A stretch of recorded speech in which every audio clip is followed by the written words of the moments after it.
Hi, I'm Shelley Wood and this is my tiny sewing room where I make doll clothes sewing videos.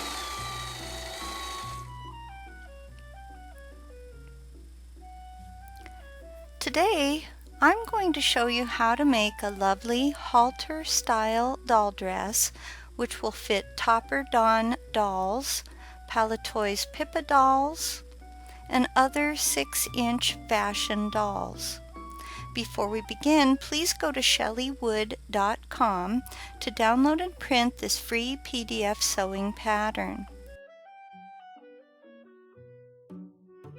Use your pattern to cut out these two pieces. The bodice will be made of felt and the skirt will use a cotton fabric.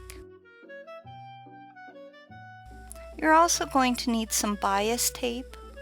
Now, I'm using a 1/4 inch or 6.35 millimeters wide double fold bias tape for this project. Along one of the long edges of the skirt's fabric, fold the fabric once and then a second time to create a hem. Your pattern has guidelines to help you with the hem. So you can see I've got my cotton fabric here, and along the longest side of the cotton fabric I fold once, I compare to my pattern, and then I fold again and I compare to my pattern. If you end up a little bit bigger than the hem that it shows, that's okay. It can help to pin the hem before you stitch it. Now remove your pins as you stitch. I use a whip stitch for my hems. If you need help with the whip stitch, I do have a tutorial for that. Just look in the description below this video on YouTube. Now that your hem is done, at the opposite end of the cotton fabric, gather the skirt. Now if you need help with gathering, again, there's a tutorial for that in the description below. When you're gathering, please leave 1 centimeter or about a 1/2 inch of extra fabric on each side of the skirt. Also, do not tie a knot in your gathered thread until you've matched the bodice's waist length to the gathered part of the skirt. Okay, that can be kind of complicated. So, you can see that my thread is still attached to the gathers, my needle and thread. You'll want the ungathered fabric to extend 1 centimeter beyond the bodice on both sides, so keep this in mind when comparing them. Okay, so how do I do that? So I'm going to bring the felt fabric over, pull on my gathers, and as long as I've got that extra centimeter on each side, then I tie my knot. Now I'm going to smooth out my gathers so they're more even. Once they match up, you can knot your gathers. Now, if you need help making a knot in your thread, I have a tutorial for that as well. Just look in the description below this video on YouTube. Now that your gathered cotton and your felt bodice are the same length, lay the bodice upside down over the skirt and pin it in place with straight pins. Okay, so that's what I'm doing here, and you'll notice, see that extra overhang of about 1 centimeter of fabric? That's the part that's not gathered on the sides of the cotton skirt. That's going to be important later on. So now I've got those overhangs on right and left sides. You can see that I've left that 1 centimeter of fabric overhanging on each side, just like you see there.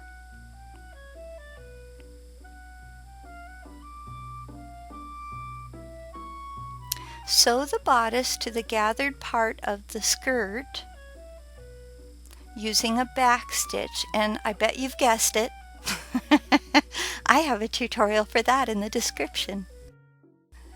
Lift the felt bodice up like this. Okay, so what I mean by that is you've got your thumb pressing against the gathers and you just lift up the felt bodice. Okay, and it's going to look like this on what we call the right side. And then gently press with a warm, not hot iron. Now, at the sides of the skirt, fold that fabric in once and then a second time to create a partial hem. I'll show you what I mean. So you fold once, just like that, and then you fold a second time until it's flush with the felt right there. You want it flush with the felt. Now I recommend the whip stitch here, and you only want to hem about 1 inch down the skirt, which is about 2.5 centimeters in metric measurements. Create a similar back closure hem on the opposite side of the skirt. Measure your double fold bias tape and cut 5.5 centimeters or 2.25 inches. Fold the bias tape in half and mark the halfway point on your bias tape. I'm using a Dritz fabric pencil to do this, and I love Dritz as a brand. If you'd like to buy a Dritz fabric pencil, for your convenience, I've left a link in the description below.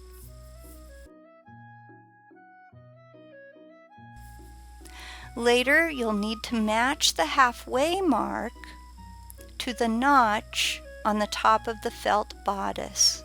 But for now, fold one end of the bias tape inward and stitch across the folded end. Do this on both sides of the bias tape. Here's how it looks from the right side. Using the middle mark as a guide, fold the bias tape over the bodice's notch. Next, we'll whip stitch the bias tape in place. It may help to use a straight pin to hold it. Alright, so here's my little notch at the top of my felt, and I'm going to match it to that line I've made, just like that. And then I overlap the fold, enclosing the felt in between the folds of the bias tape. And you can put a straight pin in, it will help. I started stitching right away.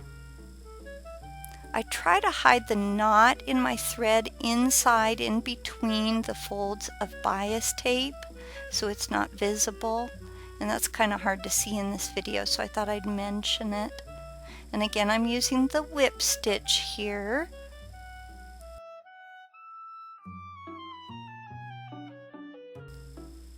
Continue to whip stitch along the edges of the bias tape and on both sides of the bias tape. At the corner, you continue to whip stitch up the side. And now we'll attach snaps, but please note, attach snaps on opposite sides of both the bias tape and the bodice closure area. To get it to close properly, you've got to attach snaps on opposite sides. I have a video clip to help you understand this, so have a look at this. Alright, so I have one snap here, one snap there, one snap here, one snap there. If you need help sewing snaps on fabric, I bet you've guessed it. I have a tutorial for that as well. Once your snaps are attached, fold the dress in half like you see me doing here, and stitch from the bottom of the hem at the bottom of the dress along the raw edge of fabric where it's been cut to the back closure part of the skirt.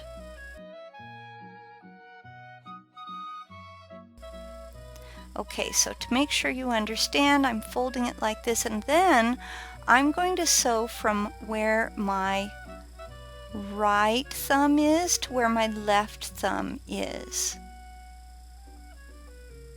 Invert the dress. So now that I'm all sewn, I just invert the dress like this.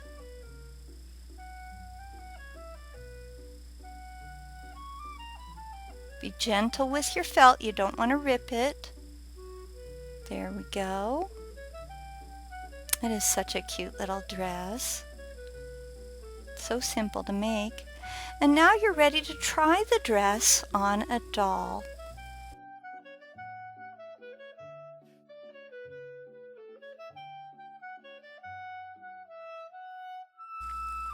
For more free printable PDF sewing patterns for making doll clothes to fit dolls of many shapes and all different sizes, including the patterns for this sweet little purse, be sure to visit my website, ShellyWood.com. What if there was an easy way to take a big doll pattern and resize it to fit a little doll, or vice versa? I'm Shelly Wood, the doll clothing designer, and in my pattern alteration class, I'm going to share with you my resizing formula. Pattern alteration is when you take a pattern that you already own and you make changes to it. Let's say a dress doesn't fit your doll quite right. I'll show you how to create a gusset to extend the dress's bodice. Along the same lines, I'll show you how to use a doll's body measurements to lengthen and shorten shirt sleeves, and to recreate the pants patterns you already own so they will fit dolls of different shapes and sizes.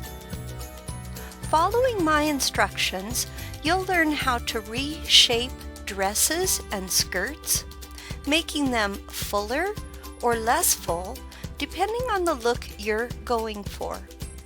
With this collection of more than 40 videos, you'll use my measurement guide and dozens of tips and tricks to create a full wardrobe for the doll or dolls of your choice.